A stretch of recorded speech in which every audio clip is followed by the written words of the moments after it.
한국과 중동은 길고 흥미로운 역사를 함께 가지고 있습니다. 이 모든 것은 1300여 년 전인 7세기부터 시작되었습니다. 당시 한국은 여러 왕국으로 나뉘어 있었어요. 가장 큰 왕국은 신라로 한반도의 대부분을 차지했죠. 당시 중동에는 우마이야 칼리프라는 강력한 제국이 있었어요.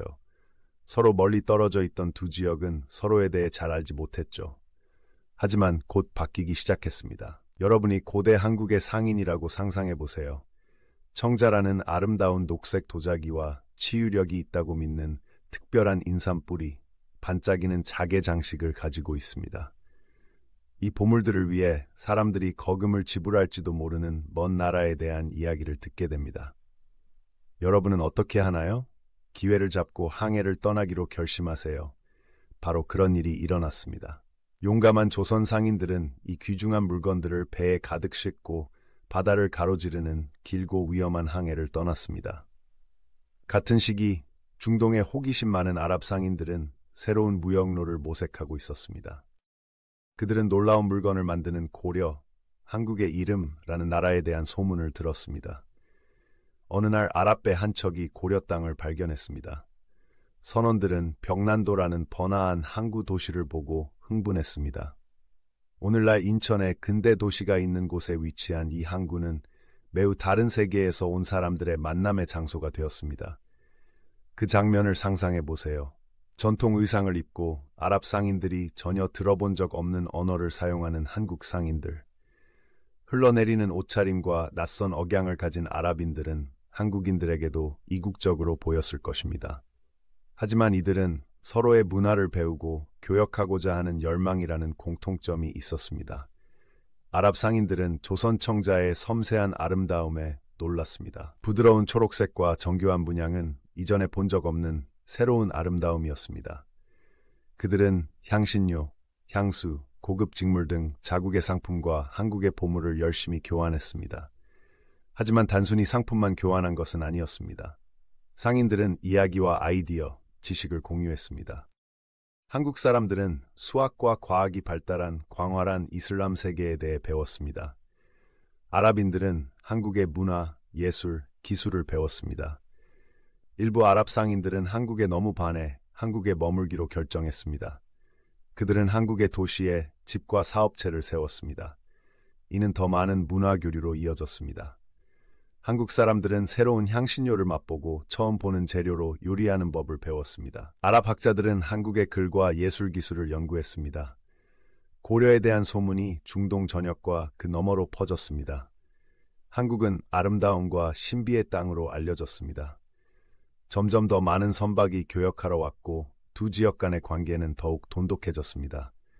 이러한 초기 접촉은 한국과 중동 모두에 큰 영향을 미쳤습니다. 한국의 장인들은 아랍 상인들로부터 배운 새로운 디자인과 기술을 작품에 접목하기 시작했습니다.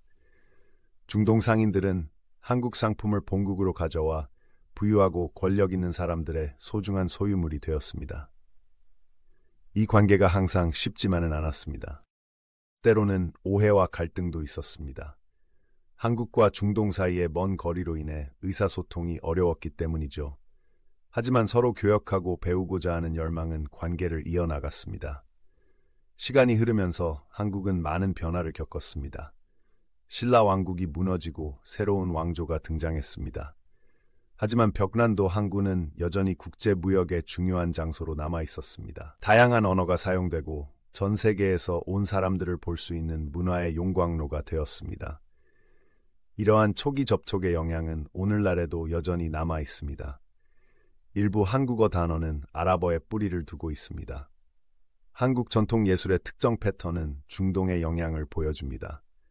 그리고 일부 오래된 한국 마을에서는 아랍풍의 디자인을 가진 건물을 찾아볼 수 있습니다. 한국과 중동 관계의 이 초기장은 무역이 서로 다른 문화를 하나로 모으는데 얼마나 강력한 힘을 발휘하는지 보여줍니다. 단순히 물건을 사고 파는 것만이 아니었죠. 지식, 예술, 아이디어를 공유하는 것이었죠. 이를 통해 두 지역은 새로운 방식으로 성장하고 발전할 수 있었습니다. 초기 상인들이 얼마나 용감했는지 생각해 보세요. 그들은 폭풍우와 해적, 바다에서 길을 잃을 위험에 직면한 채 미지의 세계로 출발했습니다. 하지만 그들의 용기는 완전히 새로운 가능성의 세계를 열었습니다. 한국에게는 놀라운 장인 정신과 문화를 세계에 보여줄 수 있는 기회였습니다. 중동에는 무역 네트워크를 확장하고 매혹적인 신대륙에 대해 배울 수 있는 기회였습니다.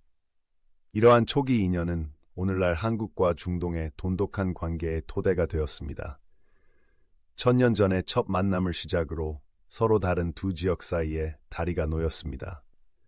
오늘날 한국이 중동에 판매하는 스마트폰과 자동차가 수백 년 전으로 거슬러 올라가는 무역 관계의 일부라고 생각하면 놀랍습니다. 다음에 한국이 사우디아라비아나 아랍에미리트와 같은 국가와 비즈니스를 하고 있다는 소식을 듣게 된다면 그것은 매우 길고 풍부한 역사의 일부라는 것을 기억하세요.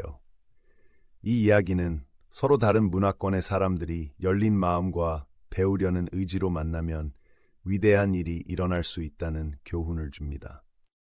한국과 중동의 초기 무역상들은 단순히 상품만 교환한 것이 아니라 두 사회를 형성하는 데 도움이 되는 아이디어를 교환했습니다. 따라서 다음에 중동 상점에서 한국 전자제품을 보거나 한국에서 공부하는 중동 학생들에 대한 이야기를 들으면 고대 상인들을 떠올려 보세요. 그들은 1000년이 넘는 시간 동안 지속되어 온 관계를 시작했고 오늘날에도 그 관계는 더욱 공고해지고 있습니다. 1970년대는 한국과 중동 국가들의 협력 방식에 큰 변화를 가져왔습니다. 이 모든 것은 1973년 석유 위기에서 시작되었습니다.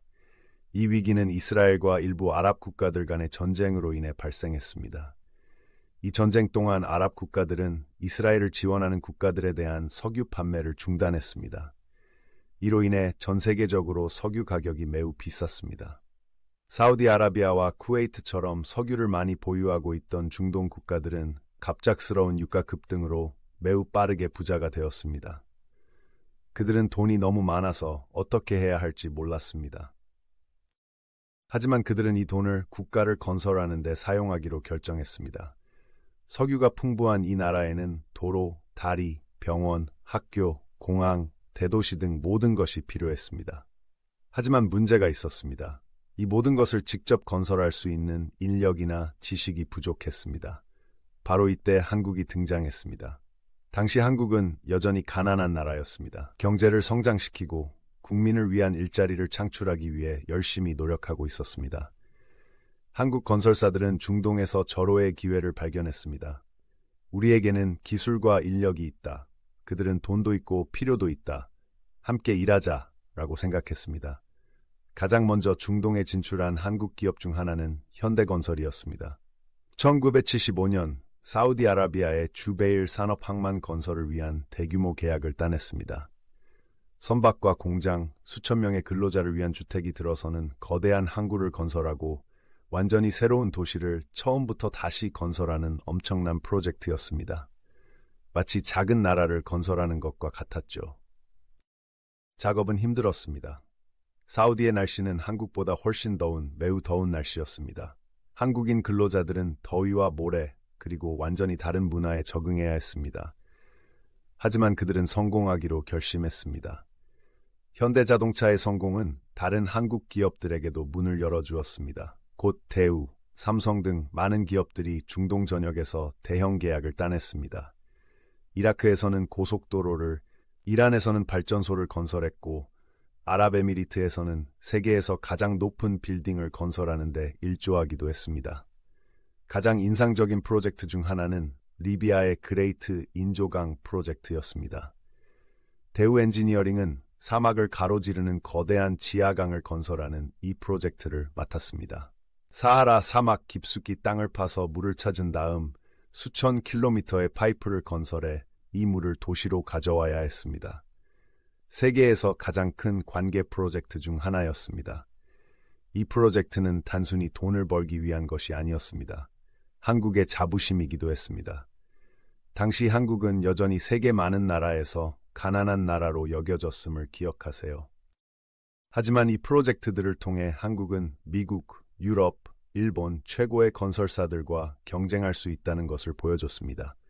한국인 근로자들에게 이 프로젝트는 인생을 바꾼 것이었습니다. 그들 중 다수는 한국을 떠나본 적이 없었습니다. 이제 그들은 머나먼 타국에서 새로운 언어를 배우고 다른 문화를 경험하고 있었습니다. 그들은 종종 어려운 여건 속에서 열심히 일했지만 가족들에게 돈을 송금할 수 있었습니다. 이 돈은 한국 경제를 부양하고 많은 가정이 자녀를 학교에 보내거나 소규모 사업을 시작하는 데 도움이 되었습니다. 한국 경제에 미친 영향은 엄청났습니다.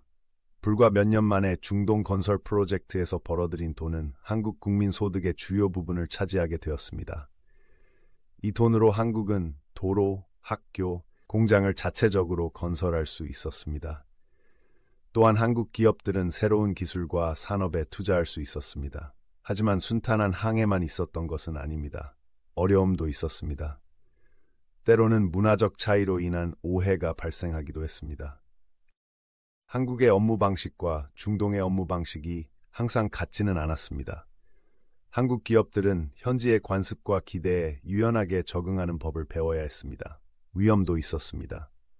중동의 일부 국가는 정치적으로 불안정했습니다. 전쟁이나 혁명으로 인해 프로젝트가 중단되는 경우도 있었습니다. 한국인 근로자들이 위험한 상황에 처해 신속하게 대피해야 하는 경우도 있었습니다. 이러한 어려움에도 불구하고 이 시기의 전반적인 영향은 한국에 압도적으로 긍정적이었습니다. 단순히 벌어들인 돈 때문만은 아니었습니다. 이 프로젝트를 통해 한국 기업들은 대규모의 복잡한 프로젝트를 관리할 수 있는 귀중한 경험을 쌓았습니다. 다양한 환경에서 일하는 방법, 국제 계약에 대처하는 방법, 글로벌 규모로 경쟁하는 방법을 배웠습니다. 이러한 경험은 향후 수십 년 동안 귀중한 자산이 될 것입니다. 한국 경제가 성장함에 따라 한국 기업들은 중동에서 배운 경험을 바탕으로 전 세계 곳곳에서 프로젝트를 수주했습니다. 동남아시아에서는 고속도로를, 아프리카에서는 발전소를, 북미에서는 고층 빌딩을 건설했습니다. 중동에서의 성공은 한국을 바라보는 세계의 시선에도 변화를 가져왔습니다. 더 이상 한국은 가난하고 전쟁으로 폐허가 된 나라로만 여겨지지 않았습니다. 이제 한국은 근면한 국민과 기술력, 그리고 큰 도전을 해내는 능력으로 알려지기 시작했습니다. 중동 국가들은 한국과의 파트너십을 통해 급속한 발전을 이루었습니다. 사막에서 도시가 성장하고 현대적 인프라가 외딴 지역을 연결했으며 석유를 넘어 경제가 다각화되었습니다. 한국 기업들은 현지 근로자들을 교육하고 귀중한 기술과 지식을 전수했습니다. 이 시기는 또한 한국과 중동 간의 문화 교류가 더욱 깊어지는 계기가 되었습니다. 많은 한국 근로자들이 중동 문화, 음식, 전통에 대한 깊은 이해를 갖게 되었습니다. 마찬가지로 중동 사람들도 한국에 대해 더 친숙해졌습니다. 이러한 상호 이해는 향후 외교적, 경제적 관계를 더욱 공고히 할 수 있는 토대가 되었습니다. 결국 유가가 안정되고 중동 국가들이 자체적인 건설 역량을 개발하면서 1970년대와 1980년대의 호황기는 막을 내렸습니다. 하지만 이 시기에 형성된 관계는 지속적인 파트너십의 토대가 되었습니다. 오늘날 한국과 많은 중동 국가들은 다양한 분야에서 지속적으로 협력하고 있습니다. 한국 기업들은 UAE의 원자력 발전소 건설과 같은 첨단 기술 프로젝트에 참여하고 있습니다. K-팝과 한국 드라마를 비롯한 한국 대중문화는 많은 중동 국가에서 열광적인 관객을 확보하고 있습니다. 돌이켜보면 1970년대의 석유붐은 한국에 있어 중요한 순간이었습니다. 석유붐은 한국을 가난하고 힘들었던 나라에서 오늘날의 경제 강국으로 탈바꿈시키는 데 필요한 자금과 기회를 제공했습니다. 매우 다른 두 지역이 어떻게 서로를 돕고 함께 성장할 수 있는 방법을 찾았는지에 대한 놀라운 이야기입니다. 최근 몇 년 동안 한국은 방위 기술 분야에서 큰 파장을 일으키고 있습니다. 한때 전자제품과 자동차로 유명했던 한국은 이제 첨단 군사 장비 판매의 주요 국가로 부상하고 있습니다. 이러한 변화는 특히 중동 국가들과의 관계에서 두드러지게 나타나고 있습니다. 이 분야에서 가장 흥미로운 발전 중 하나는 한국과 사우디아라비아 간의 대규모 계약입니다. 2022년에 양국은 약 42억 5천만 달러 규모의 계약을 체결했습니다. 엄청난 금액입니다. 금액으로 환산하면 신차 85천 대를 구매하는 것과 같습니다. 하지만 이번 계약은 자동차가 아닌 훨씬 더 첨단 기술인 미사일 방어 시스템인 천궁2, 일명 M-SAM에 대한 계약입니다. 천궁2가 어떤 시스템인지 자세히 살펴보겠습니다. 날아오는 미사일이나 항공기로부터 도시 전체를 보호할 수 있는 거대한 방패가 있다고 상상해 보세요. 이것이 바로 이 시스템이 하는 일입니다. 날아오는 물체가 기지에 닿기 전에 격추해야 하는 게임의 고급 버전과도 같습니다. 하지만 이 시스템은 게임이 아니라 실제 사람과 장소를 보호합니다. 천궁2의 가장 멋진 점 중 하나는 요격 미사일을 발사하는 방식입니다. 이 게임은 콜드 런치라는 시스템을 사용합니다. 추운 날씨와 관련이 있는 것처럼 들릴 수 있지만 실제로는 미사일이 발사대를 떠나는 방식에 관한 것입니다. 콜드 런치에서는 엔진이 점화되기 전에 압축가스에 의해 미사일이 컨테이너 밖으로 밀려납니다. 샴페인 병에서 거품이 터지기 전에 샴페인 코르크 마개가 터지는 것과 같은 원리입니다. 이 방식은 더 안전하고 발사 부위에 손상이 적습니다. 이 시스템의 또 다른 놀라운 특징은 레이더입니다. 천궁2는 다기능 레이더라고 불리는 것을 사용합니다. 이것은 하늘에 있는 물체만 탐지하는 일반적인 레이더가 아닙니다. 이 레이더는 한 번에 여러 가지 작업을 수행할 수 있습니다.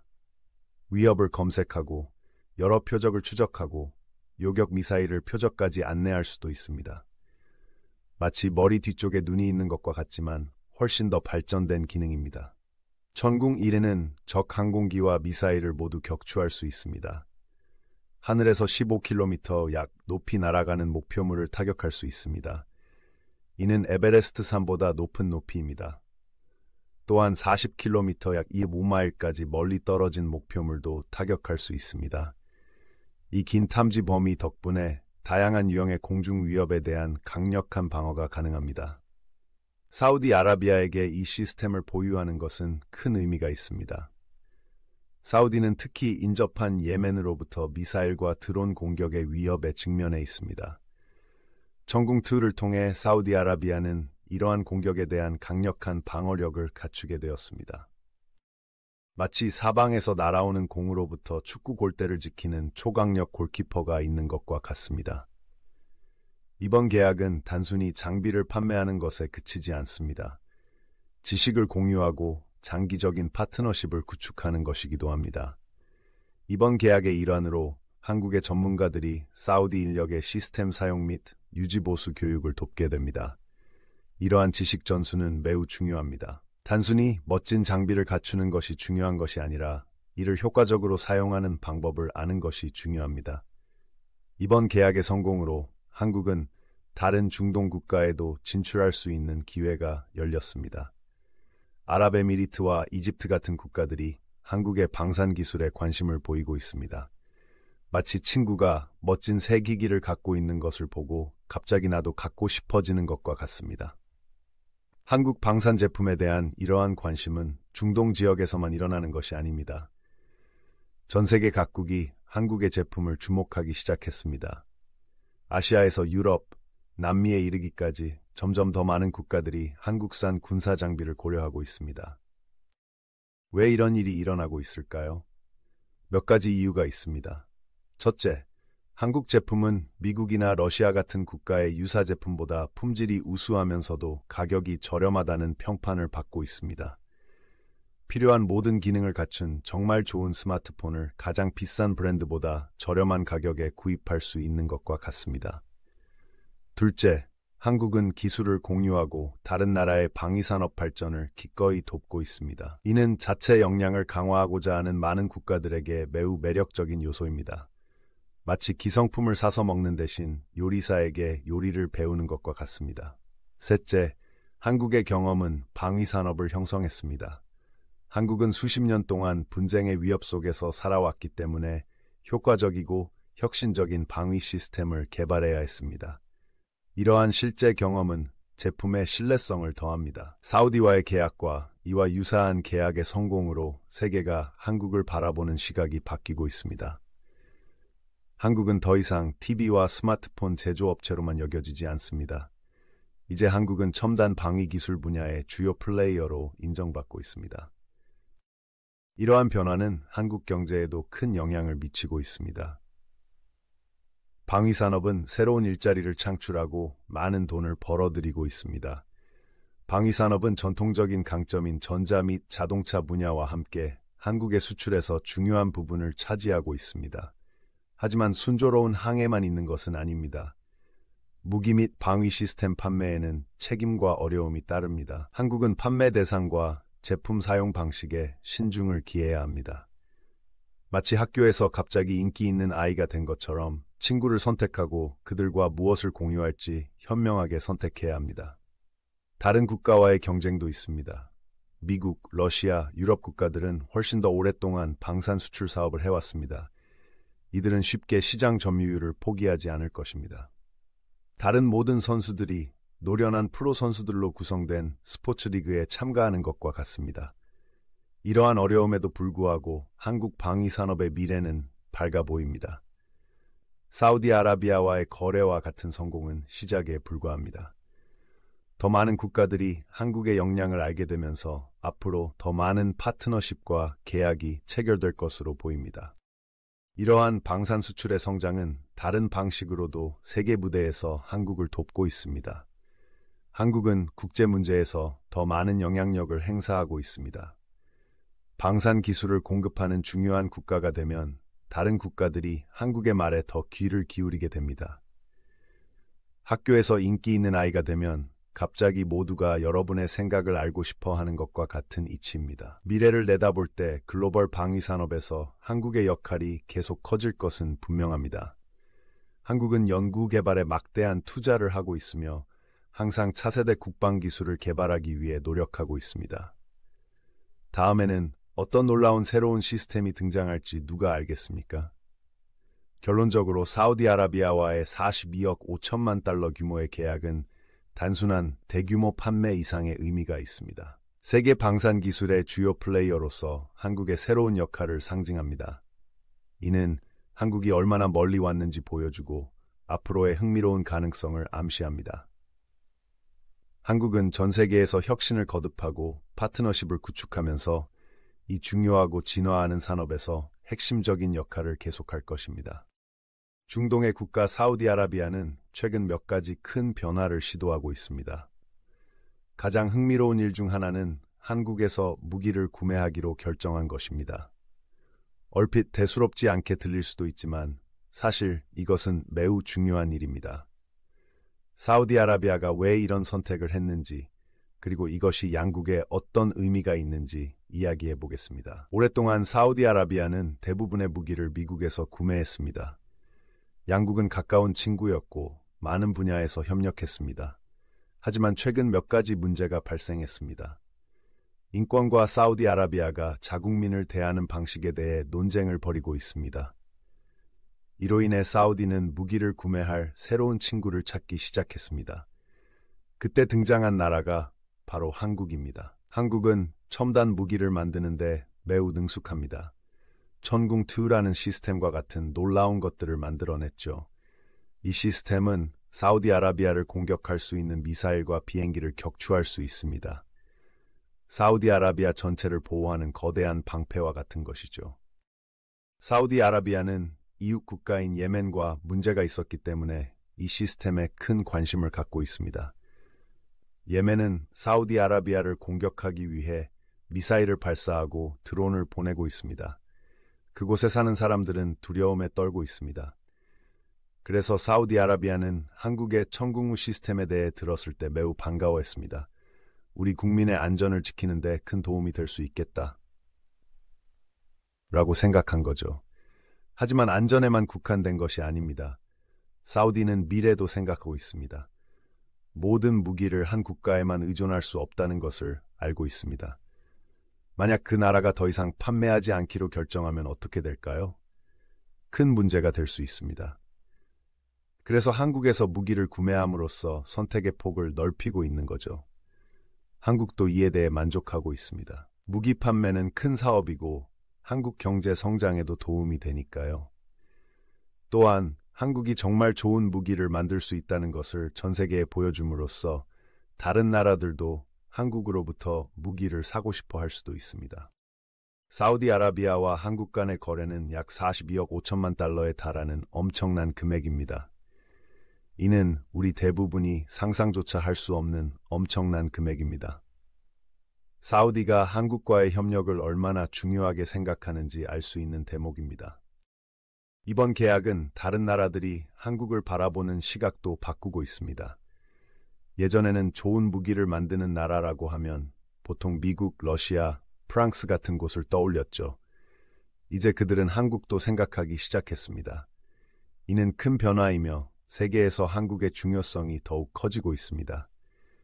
사우디아라비아에게 이번 계약은 단순히 무기를 구매하는 것 이상의 의미가 있습니다. 사우디에겐 선택의 여지가 있다는 것을 전 세계에 보여주는 것이죠. 우리는 미국으로부터 모든 것을 구매할 필요가 없습니다. 누구와 협력할지 우리 스스로 결정할 수 있습니다. 라고 말합니다. 사우디는 중동의 강력한 국가이기 때문에 이는 특히 중요합니다. 이 지역의 다른 국가들은 사우디아라비아가 하는 일을 주시합니다. 따라서 사우디아라비아가 한국에서 무기를 구매하기로 결정하면 다른 국가들도 같은 결정을 내릴 수 있습니다. 사우디아라비아가 한국에서 구매하는 무기는 정말 인상적입니다. 전궁2 시스템은 다른 많은 무기가 할 수 없는 일을 할 수 있습니다. 예를 들어 콜드런치라는 기술을 사용합니다. 이는 미사일이 처음 움직이기 시작할 때 자체 엔진을 사용하지 않는다는 것을 의미합니다. 대신 압축가스에 의해 미사일을 컨테이너 밖으로 밀어냅니다. 미사일이 발사대에서 안전하게 떨어져야만 엔진을 시동합니다. 따라서 시스템을 더 안전하게 사용할 수 있고 적들이 발견하기 어렵습니다. 또한 이 시스템에는 한 번에 많은 일을 할 수 있는 특수 레이더가 있습니다. 적의 비행기와 미사일을 찾아서 움직일 때 따라가고 방어 미사일이 적을 타격하도록 유도할 수 있습니다. 이 모든 것이 단 몇 초 만에 매우 빠르게 이루어집니다. 사우디아라비아는 다른 한국 무기에도 관심을 보이고 있습니다. 탱크, 함정, 심지어 잠수함에도 관심을 보이고 있습니다. 이는 일회성 구매가 아니라 한국과 장기적인 협력을 고려하고 있다는 것을 보여줍니다. 사우디아라비아 국민들에게 이번 계약은 더 안전해질 수 있다는 것을 의미합니다. 자국의 안전을 위해 세계 최고 수준의 기술을 도입한다는 것을 알고 있기 때문입니다. 마치 현관문에 강력한 자물쇠가 달린 것과 같이 더 안전하다고 느끼는 것과 같습니다. 하지만 무기에 관한 것만이 아닙니다. 여러 국가가 이런 대형 프로젝트에서 협력하면 다른 분야에서도 협력하는 경우가 많습니다. 예를 들어 한국 기업들이 사우디에서 더 많은 사업을 시작할 수 있습니다. 이미 세계 여러 지역에서 인기를 끌고 있는 한국 영화와 TV 프로그램이 사우디에서 더 큰 인기를 얻을 수도 있습니다. 이번 협상에 대해 걱정하는 사람들도 있습니다. 이미 많은 전쟁이 벌어지고 있는 중동에서 무기 판매가 더 많은 문제를 일으킬 수 있다고 생각하기 때문입니다. 하지만 다른 사람들은 이러한 방어용 무기가 사우디를 공격하기 어렵게 만들어 평화를 유지하는 데 도움이 될 수 있다고 말합니다. 이 거래는 다른 나라들도 생각하게 만들고 있습니다. 사우디의 대부분의 무기를 판매하던 미국은 아마도 이번 계약이 그들에게 어떤 의미인지 궁금해하고 있을 것입니다. 한국에 더 많은 사업을 잃게 될까요? 사우디아라비아와의 협력 방식에 변화가 생길까요? 한국 입장에서는 이번 협상이 큰 기회입니다. 한국이 좋은 성과를 내고 사우디가 무기에 만족한다면 다른 국가들도 한국에서 무기를 구매하고 싶어 할 수 있습니다. 이는 한국 국민에게 더 많은 일자리와 한국 경제에 더 많은 돈을 의미할 수 있습니다. 한국에게는 도전이기도 합니다. 무기를 만들고 판매하는 것은 큰 책임이 따르기 때문입니다. 무기가 완벽하게 작동하는지, 사람을 해치지 않고 방어용으로만 사용되는지 확인해야 합니다. 또한 다른 국가와의 관계에 어떤 영향을 미칠지 주의해야 합니다. 일부 전문가들은 이번 계약이 향후 중동 국가들의 무기 구매 방식에 변화를 가져올 수 있다고 생각합니다. 한국이 좋은 무기를 공정한 가격에 구매할 수 있는 곳으로 알려지면 많은 국가들이 기존 공급업체 대신 한국을 찾을 수 있기 때문입니다. 그렇다고 해서 사우디아라비아가 미국과의 협력을 완전히 중단할 것이라는 의미는 아닙니다. 두 나라는 여전히 협력해야 할 많은 이유가 있습니다. 하지만 양국 관계가 변화하고 있다는 의미입니다. 사우디는 스스로 선택하고 원할 때 새로운 파트너와 협력할 수 있다는 것을 보여주고 있습니다. 한국 국민들에게 이번 협상은 자부심의 원천입니다. 첨단 기술 산업에 있어서는 세계 어느 나라와도 경쟁할 수 있다는 것을 보여줬기 때문입니다. 많은 한국인들은 세계 무대에서 한국의 위상이 높아지는 것을 보고 흥분하고 있습니다. 결국 사우디아라비아와 한국 간의 이번 거래는 단순히 무기를 사고 파는 것 이상의 의미가 있습니다. 변화하는 세계에서 두 나라가 협력할 수 있는 새로운 방법을 찾는 것입니다. 중동 국가가 아시아를 향해 파트너십을 모색하고 아시아 국가가 세계 문제에서 더 큰 역할을 하기 위해 발걸음을 내딛는 이야기입니다. 이 이야기가 전개되는 과정을 지켜보면서 앞으로 어떤 일이 일어날지 지켜보는 것도 흥미로울 것입니다. 다른 중동 국가들이 사우디아라비아의 선례를 따라 한국에 무기를 도입할까요? 한국이 세계 무기 시장에서 더 큰 플레이어가 될까요? 그리고 이 모든 것이 중동과 전 세계의 세력 균형에 어떤 영향을 미칠까요? 한 가지 분명한 것은 사우디아라비아의 한국 무기 구매 결정은 큰 사건이라는 점입니다. 이는 국가 간 협력 방식과 서로에 대한 생각을 바꾸고 있습니다. 그리고 이는 세계가 매우 흥미로운 방식으로 변화하고 있다는 신호이기도 합니다. 한국은 세계 방산 시장에서 큰 파장을 일으키고 있습니다.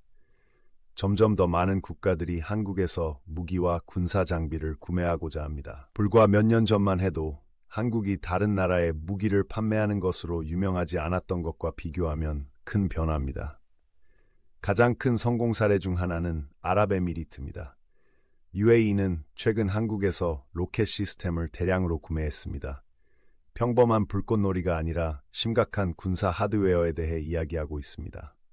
UAE가 한국산 로켓을 선택한 이유는 첨단 기술력과 신뢰성 때문입니다. 이번 계약은 한국이 미국과 유럽의 대형 방산업체들과 경쟁할 수 있다는 것을 보여줍니다. 하지만 로켓뿐만이 아닙니다.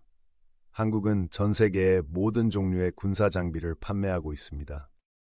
인도를 예로 들어보겠습니다. 인도는 수년 동안 한국의 스마트폰과 전자제품을 많이 구매해 왔습니다. 이제는 한국의 군사 장비에도 관심을 보이고 있습니다. 인도군 수뇌부가 한국을 방문해 탱크, 함정, 항공기 등을 살펴보기도 했습니다. 배 얘기가 나와서 말인데 한국은 조선 기술로 유명해지고 있습니다. 캐나다와 호주 같은 나라에서 한국산 잠수함과 구축함 구매를 고려하고 있습니다. 작은 배가 아니라 대양을 항해할 수 있는 거대한 군함에 대해 이야기하고 있습니다. 한국의 조선소는 세계 최고 수준이며 다른 많은 국가보다 더 빠르고 저렴하게 이러한 복잡한 선박을 건조할 수 있습니다. 방산 시장에서 한국의 성공은 단순히 좋은 제품을 만드는 것만이 아닙니다. 스마트한 비즈니스 전략도 한몫했습니다. 한국 기업들은 무기를 구매하는 국가들에게 좋은 거래를 제안하고 있습니다. 단순히 장비를 판매하는 데 그치지 않고 군인과 정비사들이 장비를 사용하고 수리할 수 있도록 교육도 제공하고 있습니다. 이러한 토탈 패키지 접근 방식은 한국산 무기를 구매자들에게 매우 매력적으로 만들고 있습니다. 한국이 성공할 수 있었던 또 다른 이유는 기술 공유에 대한 의지입니다. 많은 국가들이 단순히 무기를 구매하기만 원하는 것이 아니라 무기를 만드는 방법도 배우기를 원합니다. 한국은 종종 구매 국가의 기술 일부를 기꺼이 이전합니다. 이는 해당 국가들이 자체 방위 산업을 구축하는 데 도움이 됩니다. 서로 윈윈하는 상황입니다. 한국은 제품을 판매하고 구매국은 귀중한 지식을 얻습니다. 한국의 방위 산업은 다른 분야에서도 한국의 명성을 통해 혜택을 받고 있습니다. 한국산 자동차, 휴대폰, TV는 전 세계적으로 인기가 높습니다. 이러한 코리아 브랜드는 군사 장비 판매에도 도움이 되고 있습니다. 각국은 한국이 스마트폰과 자동차를 잘 만들 수 있다면 탱크와 미사일도 잘 만들 수 있을 것이라고 생각합니다. 한국 방위산업의 성장은 국가 경제에 큰 영향을 미치고 있습니다. 방위산업체들은 더 많은 인력을 고용하고 연구 개발에 투자하고 있습니다. 이는 일자리를 창출하고 한국이 기술을 선도하는 데 도움이 됩니다. 대기업뿐만 아니라 무기 시스템 부품을 만드는 수많은 중소기업도 성장하고 있습니다. 한국의 방산 시장에서의 성공은 다른 나라에서 한국을 바라보는 시각도 바꾸고 있습니다. 과거에는 많은 사람들이 한국을 TV나 스마트폰과 같은 소비재를 만드는 나라로 생각했습니다. 이제 한국은 글로벌 안보의 중요한 플레이어로 인식되고 있습니다. 이로 인해 한국은 국제 정치에서 더 많은 영향력을 행사하고 있습니다. 물론 무기 판매는 민감한 사업입니다. 한국은 누구에게 무기를 판매할지 신중해야 합니다. 정부는 어떤 국가가 한국 무기를 구매할 수 있는지에 대한 규칙을 가지고 있습니다. 무고한 사람들을 해치거나 분쟁을 일으킬 수 있는 방식으로 무기가 사용되는 것을 원하지 않기 때문입니다. 한국의 방위산업도 몇 가지 도전에 직면해 있습니다. 다른 나라들, 특히 중국이 따라잡으려 하고 있습니다. 그들은 자국의 방위산업에 막대한 투자를 하고 있습니다. 한국은 계속 혁신하고 제품을 개선하여 앞서 나가야 합니다. 또 다른 과제는 무기 판매가 한국과 다른 국가와의 관계를 손상시키지 않도록 하는 것입니다. 예를 들어 한국이 한 국가에 무기를 판매하면 그 국가의 경쟁국들이 화를 낼 수 있습니다. 한국은 비즈니스 이익과 외교적 관계의 균형을 맞춰야 합니다. 이러한 어려움에도 불구하고 한국 방위산업의 미래는 밝아 보입니다. 점점 더 많은 국가들이 한국산 무기에 관심을 보이고 있습니다. 한국은 군사용 무인 차량과 인공지능과 같은 더욱 진보된 시스템을 개발하기 위해 노력하고 있습니다. 방산 시장에서의 한국의 성공은 국내 다른 산업에도 영감을 주고 있습니다. 한국이 최고 수준의 기술과 제조업으로 경쟁할 수 있다는 것을 보여주고 있습니다. 이는 다른 분야의 한국 기업들이 더 높은 목표를 세우고 글로벌로 진출하도록 독려하고 있습니다. 한국 방위산업의 성장은 한국인들이 조국을 바라보는 시각도 바꾸고 있습니다. 많은 한국인들은 이제 한국이 첨단 무기를 생산할 수 있게 된 것을 자랑스럽게 생각합니다. 이는 한국이 진정한 첨단 기술 선진국이 되었다는 신호로 받아들여지고 있습니다. 하지만 방위산업의 성장을 모두가 기뻐하는 것은 아닙니다. 일부 사람들은 무기에 지나치게 집중하면 한국이 평화로운 전통에서 멀어질 수 있다고 우려합니다. 국내에선 군사력에 얼마나 중점을 둬야 하는지에 대한 논쟁이 벌어지고 있습니다. 미래를 내다볼 때 한국의 방위산업은 계속 성장할 것으로 보입니다. 세계 일부 지역에서 긴장이 고조되면서 많은 국가들이 군 현대화를 모색하고 있습니다. 한국은 첨단 기술과 경쟁력 있는 가격의 무기 체계로 이러한 수요를 충족시킬 수 있는 유리한 위치에 있습니다. 결론적으로 글로벌 방산 시장에서 한국의 영향력이 커지고 있다는 것은 큰 의미가 있습니다. 다른 나라들이 한국을 바라보는 시각이 바뀌고 있고 한국 경제가 활성화되고 있으며 세계 문제에서 한국의 발언권이 커지고 있습니다. 도전과 논쟁이 있지만 한국의 방위산업이 한국의 미래에 중요한 역할을 할 것임은 분명합니다. 전 세계가 지켜보는 가운데 한국은 스마트폰과 대중음악뿐 아니라 첨단 군사기술에서도 리더가 될 수 있다는 것을 증명하고 있습니다. 세계는 빠르게 변화하고 있으며 각국은 새로운 친구와 동맹을 만들고 있습니다. 한 가지 큰 변화는 많은 국가들이 중국에 대한 의존도를 줄이려고 노력하고 있다는 점입니다. 이러한 변화는 다른 국가, 특히 한국에게 새로운 기회를 창출하고 있습니다. 인도를 예로 들어 보겠습니다. 오랫동안 인도는 중국에서 많은 물건을 사들였습니다. 하지만 이제 인도는 더 많은 제품을 자체적으로 생산하고 중국으로부터의 구매를 줄이고자 합니다. 여기에 한국이 들어옵니다. 인도 사람들은 한국 제품을 정말 좋아합니다. 그들은 한국 스마트폰, TV, 자동차를 즐겨 사용합니다.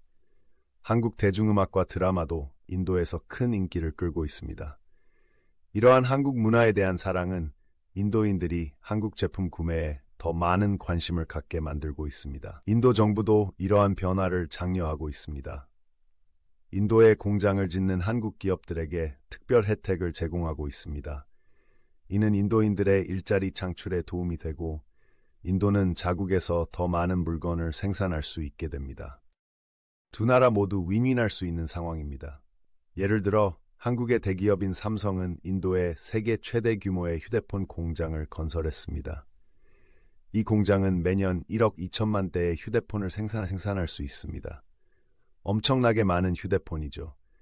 이는 인도가 한국 기술을 얼마나 신뢰하는지, 한국 기업들이 인도에서 얼마나 일하고 싶어 하는지를 보여줍니다. 하지만 휴대폰뿐만이 아닙니다. 현대와 기아 같은 한국 자동차 회사들도 인도에서 큰 인기를 끌고 있습니다. 많은 인도인들이 한국 자동차가 품질이 좋고 가성비가 좋다고 생각하기 때문에 다른 자동차보다 한국 자동차를 선호합니다. 이러한 변화는 하룻밤 사이에 일어나지 않습니다. 느린 과정이지만 꾸준히 진행되고 있습니다. 매년 점점 더 많은 인도인들이 중국 제품 대신 한국 제품을 선택하고 있습니다. 이로 인해 한국은 인도에게 매우 중요한 파트너가 되고 있습니다. 그렇다면 왜 이런 일이 일어나고 있을까요? 몇 가지 이유가 있습니다. 첫째, 인도와 중국은 항상 사이가 좋지 않습니다. 양국은 국경에 대한 의견 차이가 있었고, 이로 인해 인도는 중국에 대한 의존도를 낮추고 싶어 했습니다. 둘째, 인도에서는 한국 제품이 중국 제품보다 품질이 좋다고 생각하는 사람들이 많습니다. 한국 기업이 디테일에 더 신경을 쓰고 오래 쓸 수 있는 물건을 만든다고 믿기 때문입니다. 셋째, 인도 정부는 인도를 단순히 물건을 사는 곳이 아니라 물건을 만드는 곳으로 만들고 싶어 합니다. 인도 정부는 메이크 인 인디아라는 계획을 가지고 있습니다. 한국 기업들은 인도에 공장을 짓고 인도 노동자들에게 새로운 기술을 기꺼이 가르치려 하기 때문에 이 계획에 잘 부합합니다. 이러한 변화는 인도에서만 일어나는 것이 아닙니다. 다른 국가들도 중국의 대안으로 한국을 찾고 있습니다. 예를 들어 베트남은 전자산업을 발전시키기 위해 한국 기업들과 긴밀히 협력하고 있습니다. 아시아에서 멀리 떨어진 국가에서도 한국 제품에 관심을 보이고 있습니다. 유럽과 북미에서는 한국산 자동차와 전자제품의 인기가 점점 높아지고 있습니다. 이들 국가의 사람들은 한국을 단순한 추종자가 아닌 기술 분야의 리더로 인식하기 시작했습니다. 이러한 변화는 각국의 안보에 대한 생각에도 영향을 미치고 있습니다. 현재 많은 국가들이 한국에서 무기와 방위 시스템을 구매하고 있습니다. 그들은 한국을 고품질의 군사 장비를 제공할 수 있는, 신뢰할 수 있는 파트너로 보고 있습니다. 예를 들어 폴란드는 최근 한국에서 탱크와 대포를 구매했습니다. 폴란드는 보통 다른 유럽 국가나 미국에서 무기를 구매하기 때문에 이는 큰 의미가 있는 일이었습니다. 그들이 한국을 선택했다는 사실은 한국 기술에 대한 신뢰가 얼마나 큰지 보여줍니다. 호주는 한국과 국방 분야에서 더욱 긴밀하게 협력하고 있는 또 다른 국가입니다. 호주는 한국의 잠수함과 함정에 관심이 많습니다. 호주는 미국의 긴밀한 동맹국이기 때문에 한국 방산 제품에 대한 호주의 관심은 큰 신뢰의 표시입니다. 이러한 모든 변화로 인해 한국은 세계 무대에서 더욱 중요해지고 있습니다. 더 이상 단순히 제품을 판매하는 것이 아닙니다. 한국은 기술과 혁신의 리더십을 위해 다른 나라들이 주목하는 국가가 되고 있습니다. 이러한 새로운 역할은 도전 과제를 안겨주기도 합니다. 한국은 여러 국가와의 관계에서 균형을 잡는 데 주의를 기울여야 합니다. 여전히 매우 중요한 무역 파트너인 중국의 심기를 건드리고 싶지 않습니다. 동시에 다른 나라에서 새로운 기회를 활용하고자 합니다. 한국 기업들도 적응해야 합니다. 다른 문화권에서 일하는 방법과 다른 나라의 현지 기업들과 경쟁하는 방법을 배우고 있습니다. 이 과정이 항상 쉽지는 않지만 한국 기업들이 글로벌 경쟁력을 갖추는 데 도움이 되고 있습니다. 한국 정부는 이러한 변화를 지원하고 있습니다. 많은 국가와 무역 협정을 체결하고 한국 기업의 해외 진출을 장려하고 있습니다. 또한 더 많은 외국인 유학생을 한국으로 초청하여 한국 문화와 아이디어를 전 세계에 전파하고 있습니다. 이 모든 변화는 전 세계가 큰 도전에 직면해 있는 시기에 일어나고 있습니다. 기후변화는 모두에게 영향을 미치고 있습니다. 세계 경제와 국가 간 갈등에 대한 우려도 커지고 있습니다. 이런 불확실한 세상에서 많은 나라들이 한국을 안정적이고 신뢰할 수 있는 파트너로 보고 있습니다. 그들은 한국이 민주적이고 경제가 탄탄하다는 점을 좋아합니다. 또한 지난 수십 년 동안 한국이 빠르게 발전한 것에 감탄하고 있습니다. 앞으로도 전 세계에서 한국의 영향력은 계속 커질 것으로 보입니다. 더 많은 국가들이 한국 제품을 구매하고 한국 기업들과 협력하기 시작할 것입니다. 또한 더 많은 세계인들이 한국 문화에 관심을 갖게 될 것입니다. 그렇다고 해서 한국이 모든 것이 쉬울 것이라는 의미는 아닙니다.